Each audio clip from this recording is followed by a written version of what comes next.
સમાજમાં શું જી પરિવર્તનની જરૂર છે? કિશનભાઈ, સૌપ્રથમ તો તમને અભિનંદન પાઠવું છું કે આજે સમગ્ર ગુજરાતની અંદર અન્ય સમાજની જેમ આહિર સમાજમાં પણ જે પ્રકારના ફેરફારો, જે પ્રકારના રૂઢિચુસ્ત નિયમો અથવા તો હાલમાં સાંપ્રત સમયમાં જેની જરૂર નથી એવા નિયમોમાં ફેરફાર કરવા માટે આહિર સમાજ આજે આગળ આવ્યો અને એને તમે આજે જયારે વાચા આપી રહ્યા છો ત્યારે તમારો આભાર માનું છું, તમને અભિનંદન પાઠવું છું. બિલકુલ.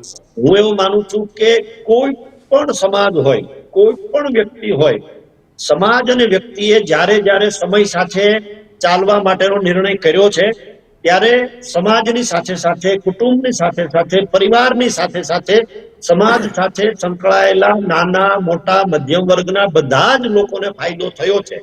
આજના સમયની જે પ્રમાણની સ્થિતિ છે, સાંપ્રત સમયની જે પ્રમાણે સ્થિતિ છે, એ સ્થિતિને અવગણના કર્યા વગર એમને પૂરેપૂરી ચકાસીને સમગ્ર ગુજરાતનો, સમગ્ર સૌરાષ્ટ્રનો આહિર સમાજ પણ આજે સમય સાથે કદમ મિલાવીને ચાલી શકે એના માટેનો પ્રયત્ન આહિર સમાજના સર્વે ગોળના મોભીઓએ કર્યો છે. ખૂબ આવકાર્ય છે અને જેની તાતી જરૂરિયાત છે. કારણ કે જો સમય સાથે નહીં ચાલીએ તો ક્યાંક ને ક્યાંક પછડાટ કુટુંબ, પરિવાર, સમાજને મળતી હોય છે.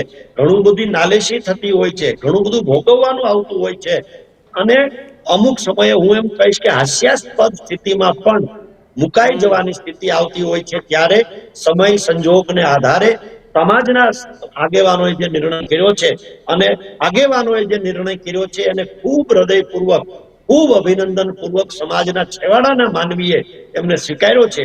ત્યારે હું એમ કહીશ કે આહિર સમાજ પણ અન્ય સમાજની જેમ ધીમે ધીમે જે સમયોચિત કદમો લેવા પડે છે એ લઈ રહ્યો છે અને જેનો ફાયદો છેવાડાના માનવી સુધી આજે થઈ રહ્યો છે.